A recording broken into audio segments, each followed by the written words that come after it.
광고 들으시느라 수고하셨습니다. 제가 목장교회 오고 광고가 가장 길었던 것 같아요. 그래도 다 들으셔야 되는 광고들이라서 제가 좀 빨리 했습니다. 오늘은 사랑받은 것에만 반응한다라는 제목으로 우리 말씀 나누고 기도하려고 합니다. 사랑이란 단어를 떠오르면 여러분은 어떤 노래가 흥얼거려지십니까? 저는 사랑이란 단어를 떠올리면 사랑하는 자들아 우리가 서로 사랑하자. 그러니까 김두한 씨가 작곡한 곡이에요. 이런 노래입니다. 사랑하는 자들아 이렇게 시작하는 찬양이에요. 근데 이 찬양을 우리가 오래 부른다고 해서 과연 사랑하는 일들이 일어날까요? 제가 찬양을 설교를 준비하면서 내가 이렇게 혹시 여러분 중에 이 찬양을 부르실 분 없을까요? 이렇게 하면 성도 중에 한 분이 저요라고 손을 들고 자연스럽게 마이크를 들고 나와서 반주를 하면 이 찬양을 막 부르려고 이렇게 계획을 했었어요. 근데 생각보다 이 찬양을 아는 분이 별로 없는 거예요. 일단 저희 아이들도 모르고 저는 다 알 거라 생각했어요. 그냥 성가대가 너무 많이 불렀던 곡이기도 하고 저희는 다 기억할 정도로 불렀던데 요즘 분들은 아마 잘 기억하지 못하는 찬양이었던 것 같아요. 그래서 그런 일은 일어나지 오늘 않을 겁니다.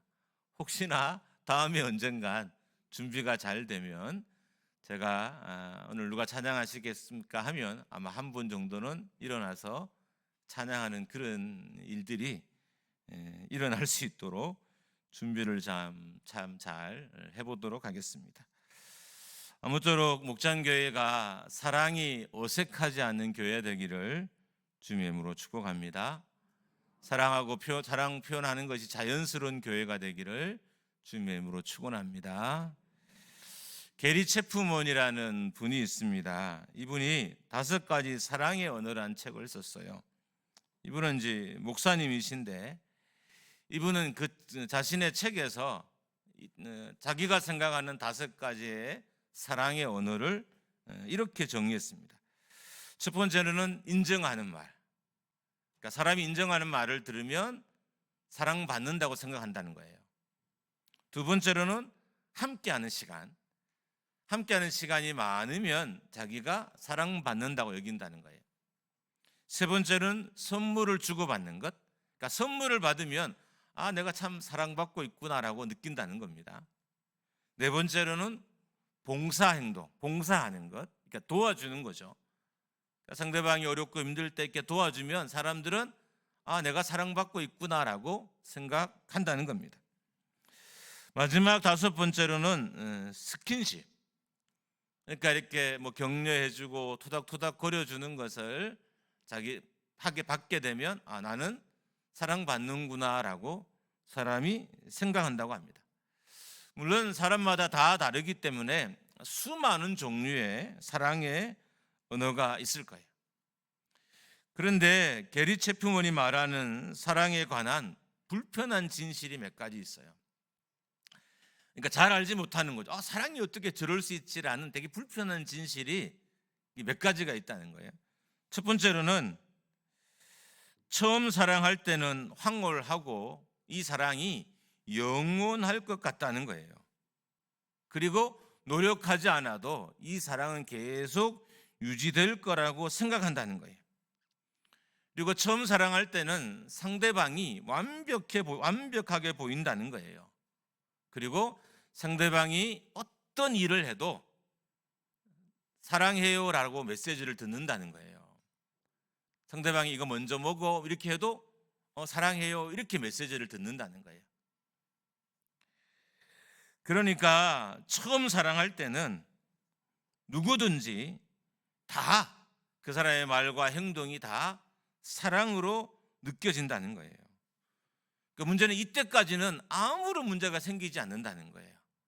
이때는 막 욕을 내도 나를 사랑하는구나 이렇게 생각하고, 이때는 어떻든 어떤 행동과 말을 해도 내가 사랑받고 있구나라고 생각하기 때문에 사랑이 처음 시작될 때, 사람을 처음 할 때는 크게 문제가 되지 않는다는 거예요.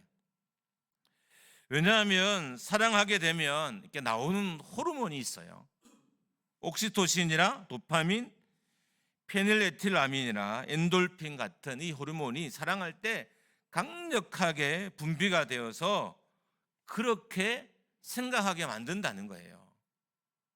그러니까 상대방이 이 사랑은 깨어지지 않고 영원할 것이다, 내가 죽을 때까지 이 사람을 사랑하고 또 함께 재밌게 살 것이다, 다 믿는다는 거예요.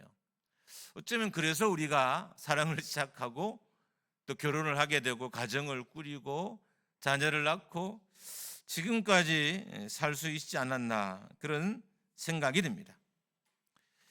근데 실제로 사랑은 그렇지 않잖아요. 사랑의 불편한 진실 두 번째가 있는데, 사랑은 평균 2년이 지나면 현실적이 된대요. 그러니까 사랑의 묘약의 기간은 2년이라는 거예요. 그러니까 2년이 지나면 그때부터 상대방의 약점이 보이고 결점이 보이고요, 상대방의 사랑에 대한 진정성을 의심하기 시작한다는 거예요. 이 사람이 진짜 나를 사랑하는가? 혹시 나를 부려먹기 위해서 결혼한 건 아닐까?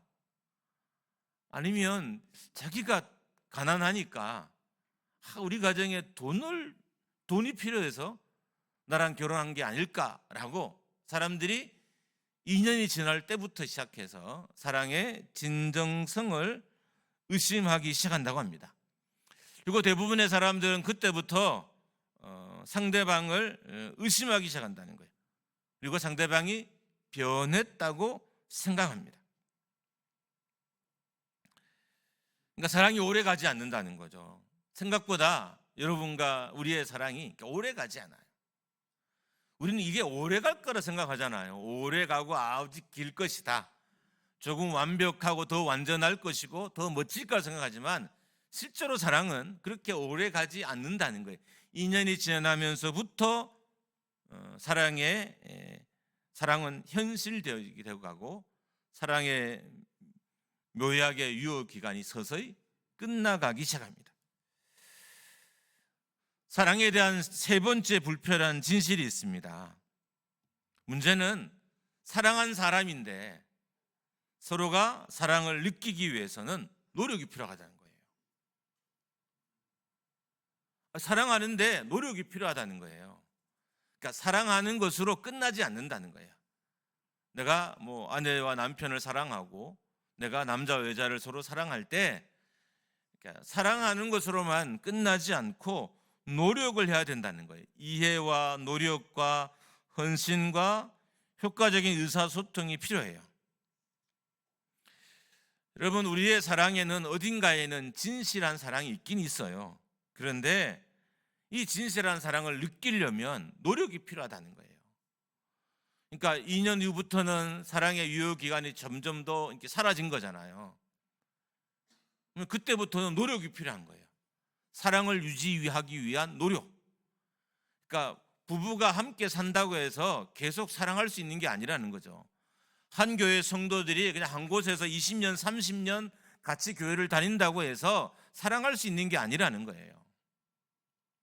한 가족이 오랫동안 그냥 한 집에 살았어. 어머니, 아버지로, 남편과 아내로 이렇게 살았어요. 그렇다고 해서 사랑이 유지되는 게 아니라는 거예요. 사랑에는 많은 노력이 필요하다는 거예요. 그러니까 부모 자녀 간에도 사랑에도 많은 노력이 필요하고요, 부부 간의 사랑에도 많은 노력이 필요하고요, 형제 간의 사랑에도 많은 노력이 필요합니다. 교회도 마찬가지예요. 이거는 사람과의 관계도 그렇지만 교회도 마찬가지인 거죠. 여러분, 교회를 그냥 오래 다닌다고 해서 그 교회에 대한 사랑이 유지되는 게 아니에요. 그러니까 사랑할 때 사랑이 유지가 돼요. 사랑을 하기 위해서 노력하고 헌신하고 시간을 투자할 때 사랑하기 노력해야만 사랑이 유지된다는 거예요. 근데 우리는 그렇게 생각을 잘 안 해요.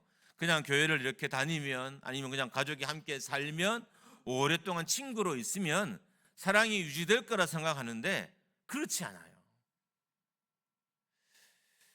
저는 이렇게 막 선물 주고받는 걸 잘하는 사람은 아니에요. 왜냐면 이게 부담이더라고요. 제가 성도들에게 선물을 줘도 이 부담이 되고 또 내가 받아도 이렇게 부담이 되고, 그래서 저는 그렇게 뭐 선물을 통해서 뭔가를 어떻게 하려고는 잘 하지 않아요. 그냥 간단한 건 뭐 빵 이런 거는 잘 사드리고 해도 이게 선물이다 여기를 것들은 잘 안 해요.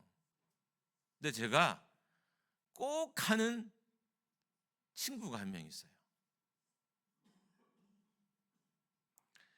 그러니까 그 친구도 제 생일이 되면 화분을 보내주거나 아니면 뭐 이렇게 요즘은 그 카드가 있죠. 돈이 이렇게 지게든 카드를 뭐 보내주거나 항상 그래요. 그러면 저는 또 그 친구의 생일이 됐을 때 동일한 금액을 또 보내요. 그러니까 주고받으면 서로 아무것도 없지만, 근데 참 신기한 건 보통 친구들의 우정이 좀 식거나 좀 이상해지거나 시간이 지나면 막 원수처럼 되는 경우가 많거든요. 이 친구와도 약간 그런 시간이 조금 있었어요. 정말 친함에도 불구하고. 근데 둘이가 그렇게 노력하면서부터 조금 돈독해지더라고요. 그러니까 우정도 노력이 필요한 거예요. 왜 우리가 옆에 사는데 원수가 될까? 옆집에 사는데 왜 원수가 돼요? 그냥 옆집에 사니까 이웃이라 생각한 거예요. 그런데 노력하지 않는 사랑은 사랑이 아닌 거예요. 그러니까 그냥 겉보기에 이웃처럼 보이고 친한 것처럼 보이지만 실제는 아닌 거죠. 사랑이 유지되려면 그 유지하기 위한 노력이 어마어마하게 많이 필요합니다. 사랑하지 않는 것도 아니고 사랑이 완전히 식은 것도 아닙니다. 그렇지만 우리의 사랑을 상대방이 알기 위해서는 노력이 필요해요. 서로가 노력이 필요하다는 거예요. 여러분, 제가 여러분에 대한 사랑이 크게 식지 않았어요. 근데 여러분이 제 사랑을 잘 못 느껴요. 왜 그럴까요? 제가 노력하지 않은 거죠. 그냥 한 교회 담임으로 오래 있었고 그리고 열심히 막 목회한다고 생각하니까 성도들은 내가 여러분들을 다 사랑할 거라 생각한다 이렇게 생각하는 거죠. 실제는 그게 아니라는 거예요. 사랑이 유지되고 상대방이 사랑받는다고 느끼기 위해서는 많은 노력이 필요하다는 거죠. 그러니까 그 반대도 마찬가지인 겁니다. 사랑은 오리배를 같이 타는 것과 같아요. 여러분 오리배 타보셨어요? 아직 그러면 사랑을 좀 안 해보신 분인데, 사랑하면 오리배 한 배 정도 한번 타야 돼요. 근데 우리나라 오리배는 왜 그렇게 힘든지 모르겠어요. 그래서 보통은 이렇게 해요. 이제 여자에게 내가 이렇게 페달을 밟을 테니까 그냥 가만히 있어요. 근데 가끔 이렇게 좀 생각 없는 자매들이 가만히 있어요. 여러분 그러면 오리배 남자 죽어요. 이 힘든 오리배를 모는 건 너무 어려운 일인 거예요. 그 오리배 페달 밟다가 죽을 수 있어요. 그럼 결국 어떻게 해요? 오래 못 타고 빨리 와요. 그 남자의 마음에 이미 화가 나 있어. 아이씨, 이렇게 화가 나 있어요. 여러분 사랑은 노력이 필요해요. 그래야 사람들이 사랑받는다고 생각하는 거예요. 근데 우리는 잘 노력하지 않잖아요. 이미 집에 있는 아내가 집에 있잖아요. 사랑 안 한다고 생각하는 거예요. 그냥 남편이 이미 내 남편이니까 사랑 안 해도 표현 안 해도 된다고 생각하는, 그렇지 않다는 거예요. 사랑은 노력하지 않으면 누구도 사랑을 느낄 수 없다는 겁니다. 마지막 네 번째 불편한 진실은 사람마다 사랑의 언어가 별도로 있다는 거예요. 그러니까 우리가 상대방이 사랑이라고 생각하는 것을 가지고 그 사람을 사랑해야 되는 의미인 거예요. 어떤 사람은 칭찬을 사랑으로 여겨요. 그러면 그 사람에게는 칭찬을 해줘야 되는 거예요. 그러니까 그 사람이 칭찬을 받을 때 목사님이 나를 사랑하는구나 라고 생각하는 거죠.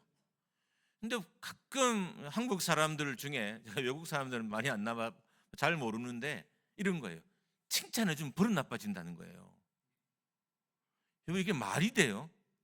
상대방이 원하는 건 칭찬인데 이 사람의 생각에는 칭찬해주면 버릇 나빠진다는 이상한 생각이 있는 거예요. 그러면 이 두 사람은 사랑하기 어려운 관계인 거예요. 만약에 아내가 남편이 칭찬받는 걸 되게 좋아해요. 보통 남자들은 다 그렇습니다. 근데 아내들이 마음속에 칭찬을 했더니 남편이 버릇이 나빠진다고 생각해요. 그럼 칭찬을 안 해요. 그러면 두 사람의 사랑은 온전하기가 어려워요. 왜요? 상대방의 사랑의 언어로 사랑해 준 것이 아니잖아요. 사랑은 나의 사랑의 언어로 하는 게 아니라 상대방의 사랑의 언어로 해줘야 진정한 사랑이 될 수 있다는 거죠. 그래야 사랑이 전달될 수 있고 사람들은 사랑받았다고 생각합니다. 자, 문제는 사랑의 언어가 다 동일하다. 그러면 되게 사람들을 사랑하는 게 쉬운 일인 거예요. 근데 사람마다 사랑의 언어가 달라요. 말했던 것은 어떤 사람들은 함께 있는 것을 사랑받는다고 생각하는 사람이 있고, 어떤 사람은 칭찬을 듣는 것을 사랑받는다고 생각하는 사람이 있어요. 어떤 사람은 선물을 받아야 사랑받는다고 생각하는 사람이 있어요. 그러니까 사랑의 언어가 다 달라요. 가정이나 교회 안에서 진정한 사랑이 있으려면 상대방의 사랑의 언어를 알아야 돼요. 그리고 그렇게 사랑해 줘야 돼요. 그러니까 어떤 사람들은 스킨십을, 이거는 이제 부부관계나 이런 관계 속에서 말하는 거예요. 아무렇게 스킨십 하시면 안 돼요. 그러니까 스킨십을 사랑이라고 여겨요, 아내는. 근데 남편이 한 번도 그렇게 하지 않는 거예요. 그럼 아내는 이 남편이 선물을 사줘도 사랑한다고 생각하지 않는 거예요. 왜요? 자기의 사랑의 언어는 스킨십이거든요. 그냥 지나가다가 손 한번 이렇게 잡아주고, 지나가다가 이렇게 쓰다듬어 주기도 하고, 어깨 툭툭 때려주고, 이걸 사랑받는다고 여겨요. 그런데 엉뚱한 사랑의 언어로 사랑을 하면 그 사랑을 받는 사람은 그것을 사랑이라고 생각하지 않습니다. 다섯 번째로는 제가 생각하는 사랑에 대한 불편한 진실이에요. 제 생각인 거예요. 인간은 부모 자식 관계가 아닌 이상, 때로는 사명이 아닌 이상 사랑받는 것에 대해서만 반응한다는 거죠. 사람들이 막 명령을 한다고 내 삶에 반응하는 게 아니라는 거예요. 내게 사랑받은 사람만이 나에게 반응하는 거예요. 그럼 목회가 그렇더라고요. 저에게 사랑받은 사람들은 저에게 반응을 해요.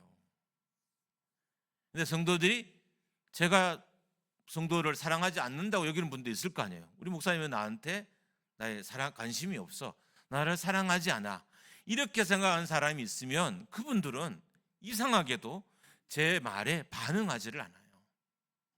물론 가끔은 사명감이 투철하고, 물론 가끔 믿음이 너무 좋아서 그런 거 상관없이 반응하기도 하지만, 대부분의 성도들은, 대부분의 사람들은 사랑받은 것에 대해서만 반응한다는 거죠.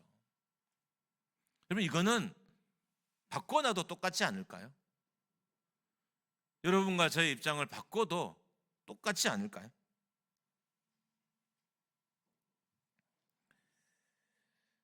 자녀가 존경하지 않는데도 가끔은 끝까지 자녀를 사랑하는 사람이 있고, 성도가 존경하지 않는데도 끝까지 막 성도를 사랑하는 목회자가 있어요. 이게 없다는 건 아니에요.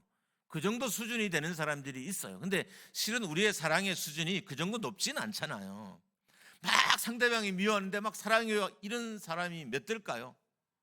막 여러분 저를 괴롭히는데 제가 막 여러분 사랑해요 이렇게 하기가 쉽진 않잖아요. 사랑에 대한 불편한 진실. 자, 목사면 성도를 다 사랑해야 되는데, 성도라면 성도끼리 다 사랑해야 되는데 그런 일은 안 일어나요. 왜 안 일어나느냐? 사람은 사랑받은 것에 대해서만 반응하기 때문입니다. 사랑함에 있어서 중요한 것은 상대방의 사랑의 언어를 찾아내는 거예요. 어떤 것을 사랑으로 느끼느냐. 개인의 차가 있지만 사랑할 때 상대방이 사랑으로 느끼는 이 사랑의 언어를 우리가 찾아내야 됩니다. 좀 더 여러분이 알아듣게 또 마음에 임팩트 있게 설명을 하면 상대방의 사랑의 모국어를 알아내야 돼요. 예를 들어서 저의 사랑의 모국어는 칭찬이에요. 제가 어려서부터 부모님께 칭찬을 듣고 이렇게 자랐어요. 그러면 저는 자존감이 높아지고 행복하다 생각했어요. 그러면 저는 칭찬이라는 사랑의 모국어를 가진 사람이에요. 그럼 저는 여러분이 저를 칭찬해 줄 때 내가 사랑받는다라고 느끼는 거죠. 그러니까 우리가 누군가를 사랑하기 위해선 그 사람의 사랑의 모국어가 뭔지를 찾아내야 돼요. 찾아내서 그 모국어로 그 사람을 사랑해 줘야 상대방이 그것을 사랑으로 느끼게 되는 것입니다. 여러분, 가끔 선생님들 중에 옛날 이야기지만 진짜 애들을 열심히 좋아하고 막 열심히 가르치는데 애들이 막 진짜 진절머리 나게 싫은 선생님이 있어요. 반대로 좀 설렁설렁하고 좀 선생님이 저러도 되나 싶은데 막 애들이 막 좋아하는 선생님이 있어요. 이게 무슨 차이일까요? 그러니까 두 번째 선생님은 아이들의 사랑의 모국어를 안 거예요. 아이들이 어떻게 할 때 행복할 걸 아는 거예요. 그래서 그 방식으로 아이들을 대해준 거죠. 그러니까 아이들이 좋아하고 막 행복해 했던 거예요. 상대방의 사랑의 언어를 잘 알아야 좋은 가정이 되고 좋은 공동체가 돼요. 여러분, 교회에 올 때 되게 기대하고 교회를 오잖아요. 내가 목장교회가 참 사랑이 많았으면 좋겠다. 우리 목사님은 사랑이 참 많았으면 좋겠다. 여러분, 제가 사랑이 없지는 않습니다. 근데 서로가 사랑의 모국어가 뭔지를 서로가 잘 모르는 거예요. 모르다 보니까 못 느끼는 사랑을 하는 거예요. 저는 이런 거죠. 저는 어떻게 생각하냐면 제가 칭찬도 제 사랑의 모국어지만 또 하나로는 저는 자기 자리를 잘 지키는 것을 사랑의 모국어라 생각해요. 저희 할아버지가 매일 일어나셔서 저희 집 주변을 이렇게 쓰셨어요. 정확한 시간에 정확하게 일어나셔서 쓰시고 항상 깨끗하게 해놓으셨어요. 그리고 항상 그냥 제가 보는 그 자리에 계셨어요. 우리가 보통 경상도에 상방이라고 그러죠. 상방에 항상 그 자리에 앉아 계셨어요. 이렇게 글을 읽으시면서. 그러니까 저는 제 사랑의 모국어는 뭐냐면 누군가 자리를 잘 지키면 저는 그 사람이 저를 사랑한다고 생각하는 거예요. 저는 그래서 성도들이 좀 재미가 없어도 자기 죄를 충성스럽게 지키면 저는 그 사람에 대해서 되게 행복감을 느껴요. 너무 감사하다. 내가 표현을 다 하진 않지만 좋다. 이런 느낌을 늘 받고 그렇게 목회해요. 근데 여러분이 저의 사랑의 언어를 잘 모르잖아요. 오늘 내가 가르쳐 드렸으니까 이제 알게 된 거지만 모르셨잖아요. 그러니까 우리의 사랑이 이렇게 되게 멋지기가 어려운 거예요. 교회가 사랑의 공동체가 되려면 상대방의 사랑의 언어를 찾아내야 돼요. 상대방이 어떻게 할 때 사랑받는다고 느끼는지를 알아야 돼요.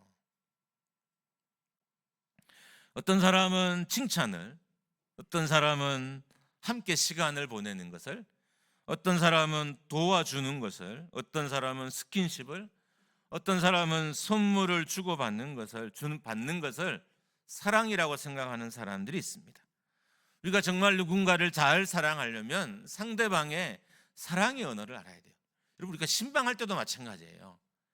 신방할 때 어떤 사람들은 막 이렇게 무조건 가서 막 반갑다고 조구도 좋아하는 사람도 있지만 어떤 사람들은 조용하게 이렇게 메모지만 이렇게 남겨가도 막 좋아하고 행복한 사람이 있어요. 그러니까 사랑의 언어가 다른 거예요. 우리가 목회를 잘하든 아니면 부모로서 잘 살려든 동료가 좋은 동료가 되려면 상대방의 사랑의 모국어를 알아야 돼요. 그래야 우리가 잘 사랑할 수 있습니다. 자, 이제 이런 관점에서 우리가 하나를 좀 더 살펴야 돼요. 이게 뭐냐 하면, 그렇다면 하나님의 사랑의 언어는 뭘까? 하나님은 어떻게 할 때 우리가 하나님을 사랑한다고 생각하실까? 이걸 알아야 되잖아요. 우리 다 하나님 사랑하시죠? 저 대답이 없으면 제가 실망하는데 여러분 다 하나님 사랑하시죠? 할렐루야. 좀 크게 해주세요. 할렐루야. 네, 다 사랑하시잖아요. 근데 하나님이 그럼 어떨 때 사랑이라고 느낄까요? 어떨 때 목장교회가 하나님을 사랑한다고 느낄까요? 어떨 때 제가 하나님을 사랑한다고 느끼실까요? 제가 발견한 하나님의 사랑의 언어는 십자가예요. 왜냐하면 하나님이 아들을 십자가를 지우시는 것으로 우리를 사랑하셨어요. 그렇잖아요?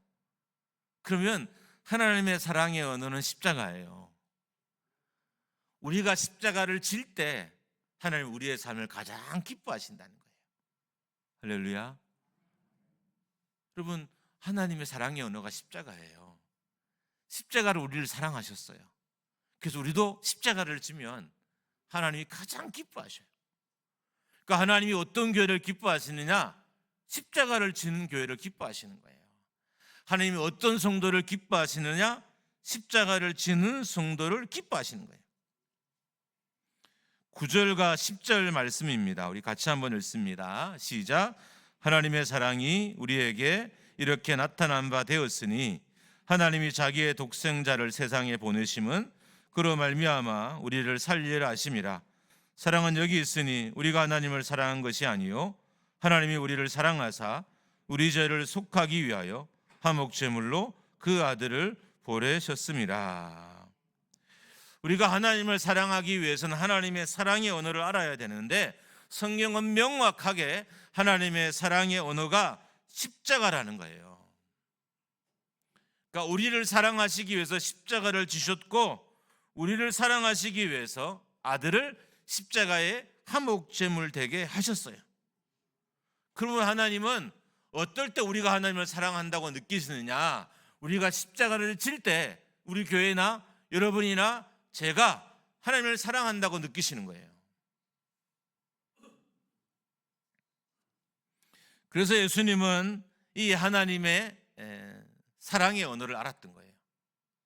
그래서 십자가를 치라라고 제자들에게 명령했습니다. 마태복음 16장 24절입니다. 같이 읽습니다. 시작. 이에 예수께서 제자들에게 이르시되 아무든지 나를 따라오려거든 자기를 부인하고 자기 십자가를 지고 나를 쫓을 것이니라. 자, 하나님의 사랑의 언어도 십자가고 예수님의 사랑의 언어도 십자가인 거예요. 그럼 우리가 하나님을 사랑하고 우리가 예수님을 사랑하는 것을 뭐로 증명해야 되느냐? 십자가를 지는 것으로 증명해야 돼요. 그래서 기독교의 십자가는 기독교의 사랑인 거예요. 우리가 교회를 사랑한다라고 할 때 교회 사랑의 언어는 십자가예요. 우리가 하나님 나라를 사랑한다라고 할 때 그 사랑의 언어는 십자가예요. 그러니까 내가 십자가를 져야 하나님은 내가 교회를 사랑한다 생각하고 내가 십자가를 져야 하나님은 하나님의 나라를 사랑한다고 생각하는 거예요. 십자가를 지지 않고 하나님 나라를 사랑한다고 말하는 건 참 사랑이 아니라는 거예요. 하나님이 원하는 사랑이 아니라는 거예요. 여러분, 우리가 하나님을 사랑할 때 내 방식으로 사랑해도 될까요? 물론 그렇다고 해서 그 사랑까지도 매몰차게 막 몰라 하실 분은 아니시지만 하나님이 진짜 기뻐하시는 사랑은 뭐예요? 우리가 십자가를 지는 거예요. 야, 넌 목사, 너 정말 나를 사랑하는구나. 이렇게 여기신다. 제가 십자가를 질 때, 여러분이 십자가를 질 때 하나님이 그렇게 여기시는 거예요. 야, 누구야? 너 정말 나를 좋아하는구나. 예수님이 자기 십자가를 지셨던 것처럼 우리도 제 몫의 십자가를 져야 됩니다. 그럴 때 예수님도 우리가 예수님을 사랑한다고 여기시고 믿으시고 하나님도 우리가 하나님을 사랑한다고 믿으시는 거예요. 교회가 십자가를 질 때 교회가 예수님을 사랑한다고 예수님이 인정하시는 것입니다. 여러분, 요즘은 아이들도 어른들도 사랑의 반응이 없어요. 사랑의 반응이 없다는 것은 사랑받지 않았다는 증거입니다. 반응이 이상한 것도 사랑받지 않음의 증거입니다. 우리 교회가 사랑이 없다는 것은 사랑받지 않았다는 의미예요. 그렇다면 어떻게 교회에 사랑이 있을 수 있을까요? 하나님과 사람들에게 사랑을 받는 성도가 많아지면 교회에 사랑이 많아지는 거예요. 그럼 하나님이 어떤 사람을 사랑해요? 십자가를 지는 사람을 사랑해요. 그러니까 여러분과 제가 십자가를 지고 하나님의 사랑을 받으면 우리 교회는 사랑이 많은 교회가 되는 거죠. 가정도 마찬가지예요. 부모나 자녀들, 자기가 져야 될 가정의 십자가를 기쁘고 지면 하나님은 그 가정을 사랑해 주셔요. 그러면 그 가정엔 사랑이 많은 가정이 되고, 교회라면 사랑이 많은 교회가 되는 거죠. 지금 이 시대의 교회들마다 사랑을 보기가 참 어렵습니다. 기대하는데 잘 없어요. 그걸 바로 바라고 교회에 왔는데 잘 없어요. 막 그게 너무 필요해서 왔는데 잘 없어요. 이렇게 되는 주된 이유는 우리가 상대방의 사랑의 모국어를 모르기 때문인 거죠. 그리고 더 나아가서 우리가 하나님의 사랑의 모국어를 몰라서 하나님의 사랑을 충분히 경험하지 못한 거예요. 사랑이 있는 공동체는 사랑을 받은 공동체예요. 사랑이 있는 가정도 사랑을 받은 공동체예요. 여러분, 부모로부터 사랑을 많이 받고 자란 자녀들은 결혼을 해서도 부부가 서로 사랑하면서 행복하게 재미있게 잘 살아가요. 사람은 사랑받은 것에 대해서만 반응합니다. 교회의 사랑이 있으면 우리가 하나님의 사랑을 받아야 돼요. 그래야 우리가 이웃도 사랑할 수 있고, 또 동료들을 사랑할 수 있고, 가족들도 사랑할 수 있게 되는 것입니다. 우리가 사랑받지 못했다는 것은 아직 예수 그리스도의 사랑의 언어인, 하나님의 사랑의 언어인 십자가를 지지 않았다는 의미인 거죠. 여러분, 사랑을 경험하고 싶으면 십자가를 지셔야 돼요.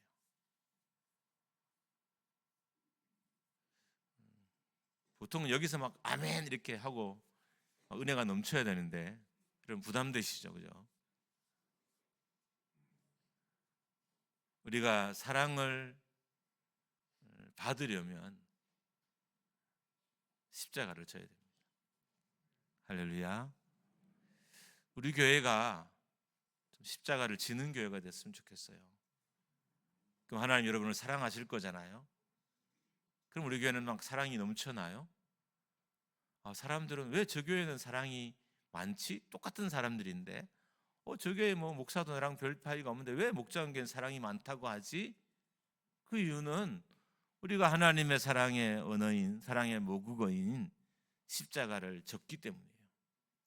하나님 우리를 그래서 사랑하시는 거죠.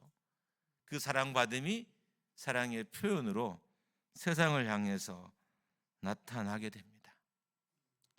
여러분, 사랑받은 교회가 헌신도 많이 하고 충성도 많이 해요. 교회 일도 열심히 하고. 그래서 우리 교회는 그래도 사랑을 좀 이렇게 중간 이상은 좀 많이 받은 교회이긴 해요. 왜냐하면 여러분의 헌신과 어떤 열정으로 지금까지 교회가 왔으니까. 근데 제가 보기에는 조금 더 필요하긴 할 것 같아요. 근데 그 단계가 이제 그동안 우리가 열심을 해서 막 사랑하고 있다면 이제는 우리가 하나님의 사랑의 모국어인 십자가를 알아서 우리가 십자가를 짐으로 하나님께 사랑을 받고, 사랑받은 우리가 이제 교회와 성도들을 사랑하는 거죠. 그럼 우리의 사랑이 좀 더 성숙해지고 좀 더 하나님 보시기에 기쁨이 되는 교회와 사랑이 될 거라고 믿습니다. 여러분, 아무쪼록 우리 교회에 주어진 십자가 저와 여러분이 잘 지고 가시기를 주님의 이름으로 축복합니다. 여러분, 가정에 져야 될 십자가 힘드시지만 잘 지십시오. 그럼 하나님 여러분을 사랑해 주실 거예요. 남들보다 버거운 가정의 짐이 있잖아요. 남들보다 버거운, 잘 지면 하나님이 여러분이 하나님을 사랑한다고 여기시고 여러분을 누구보다 특별히 사랑해 주셔서 그 십자가가 십자가처럼 느껴지지 않게 이기면서 살아가게 하실 거예요. 이 사랑이 여러분의 사랑이기를 주님으로 축원합니다. 할렐루야. 우리 함께